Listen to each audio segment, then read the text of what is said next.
or the darkness personage, characters, because Ozzy Osbourne, Ozzy, the Prince of Darkness, is just publicity, you know, it's just fun, it's show business. The real darkness is different. The real evil person wear ties and uniforms and crosses. Back in Colombia in the 90s, I have the chance to go to this satanic ceremony. It was a very special ceremony, and you're expecting an old church or these dark places. No, in fact, it was the most luxurious apartment I ever seen in my life. And I remember this table full of food, drugs, alcohol, everything you want, everything you need in this table, a gigantic table, and everybody was drinking because it was a party, you know. But I see these two kind of different persons. I go in this place with one of my teachers, philosophy teachers, and it was this place with two kind of person, you know, the people who having party, getting drugs and alcohol and everything, and these serious persons who are talking normally, not having party, just drinking the maybe whiskey or champagne, very elegant. And about midnight or 1 a.m., these guys disappear. These guys turn on the light and then appears again and start touching the people. And I see people get fainted, falling down to the floor, like stolen their energy, their souls.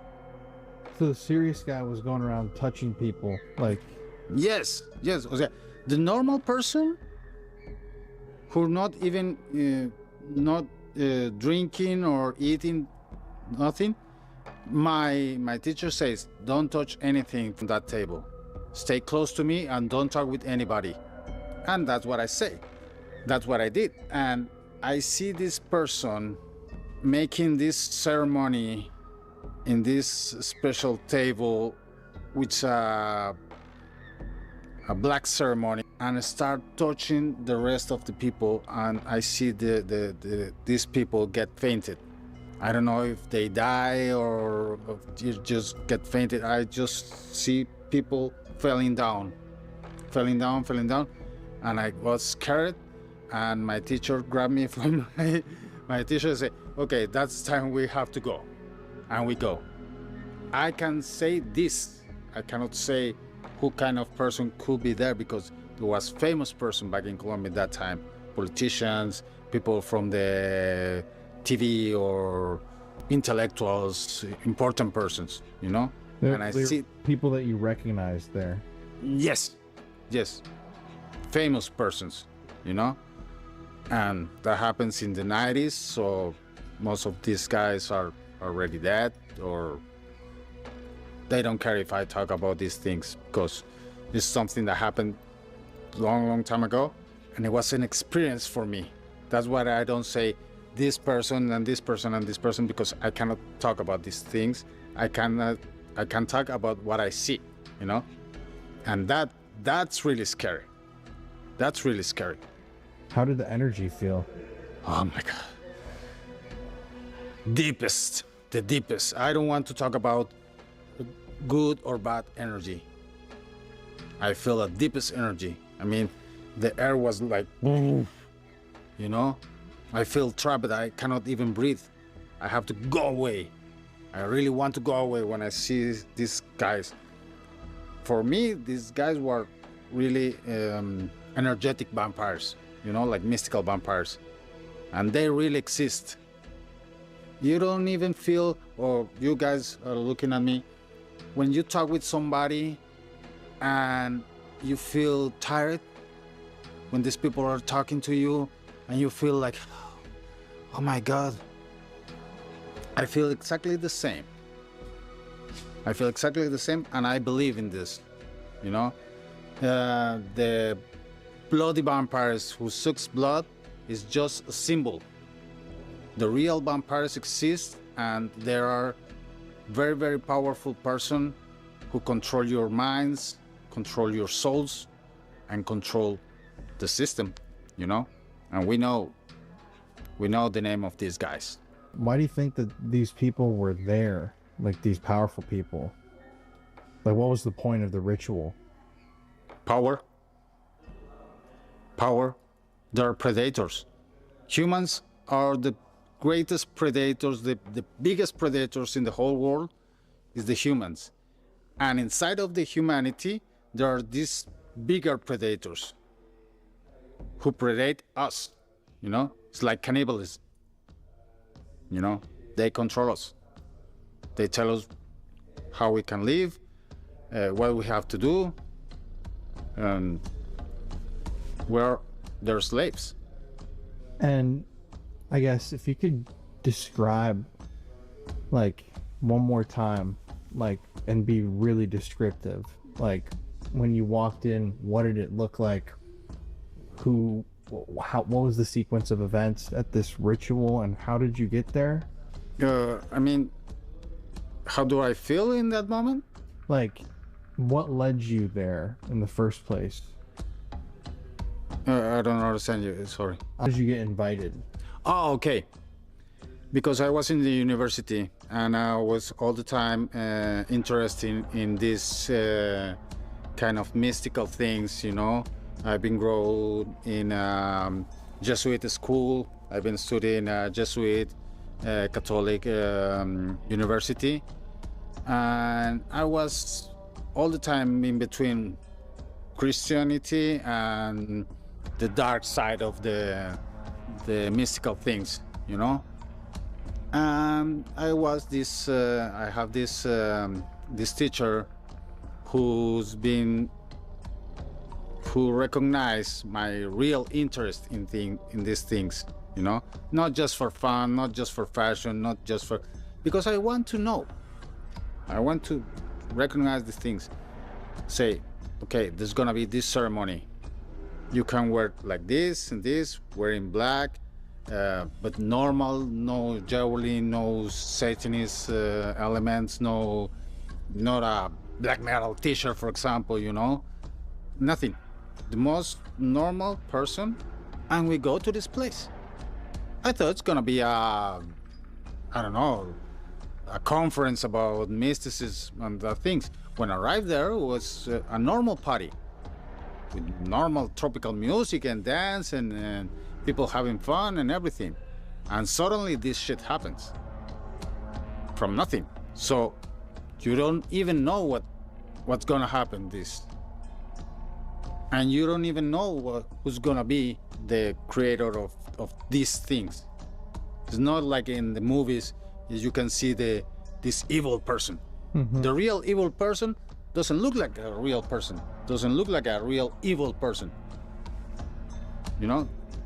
They look like a really wealthy, successful person. Yeah, for example, in El Maleus Maleficarum, which is the Hammer of the Witches, which is a book who describes the process of the witches.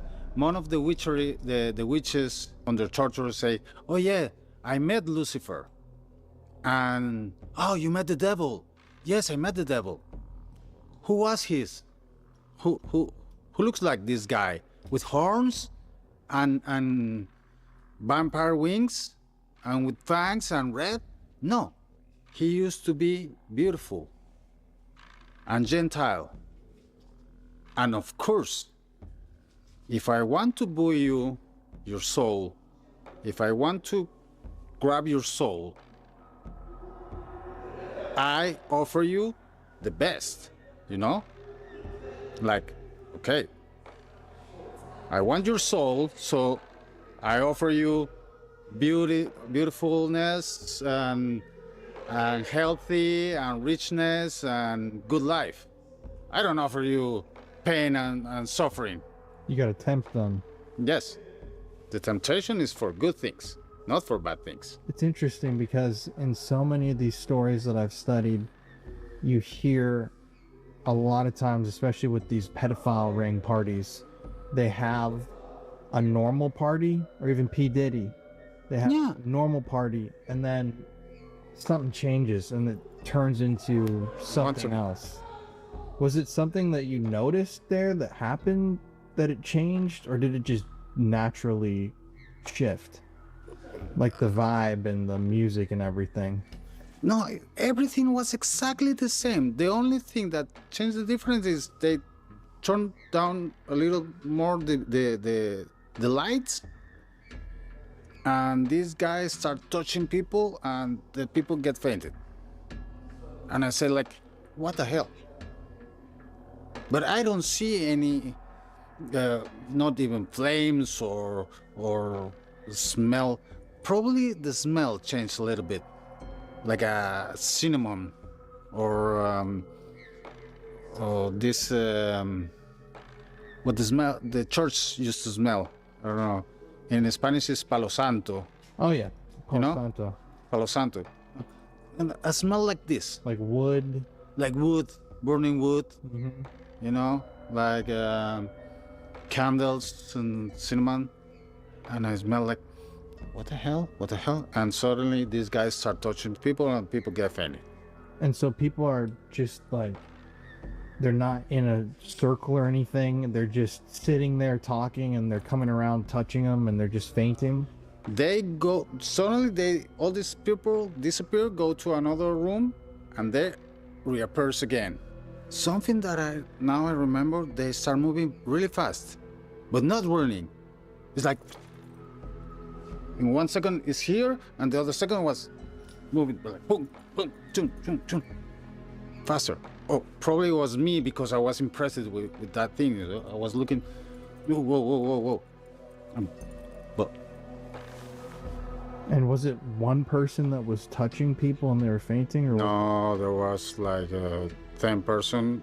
10 people that were doing it? Yeah, because it was a huge party. I mean, a big apartment, bigger than this, and with a pool inside, and you know, a luxury apartment, a penthouse, and there probably could be like 200 person inside of this place, and these 10 person start feeding them.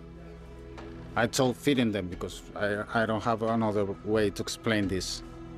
Do you think that, like, were the celebrity people or the well-known people the people that were touching the people or getting touched? Mostly the powerful, the celebrities, touch the other person. Really? So it was like they were almost harvesting energy. Is that what you kind of got the vibe of? Mm-hmm. They were just taking that from people? Yeah, in fact, I'm this kind of guy. Probably sounds like a conspiracy theory, but I think the people from Los Angeles, they are not normal people, you know, to become that famous, because you're not normal. You know, like you say, look, okay, he's talented, but there's something else. That's very interesting. Did you ever hear anything about what had happened there from anybody, like the person that invited you, or anything else that the group did? No. That was it? That was it.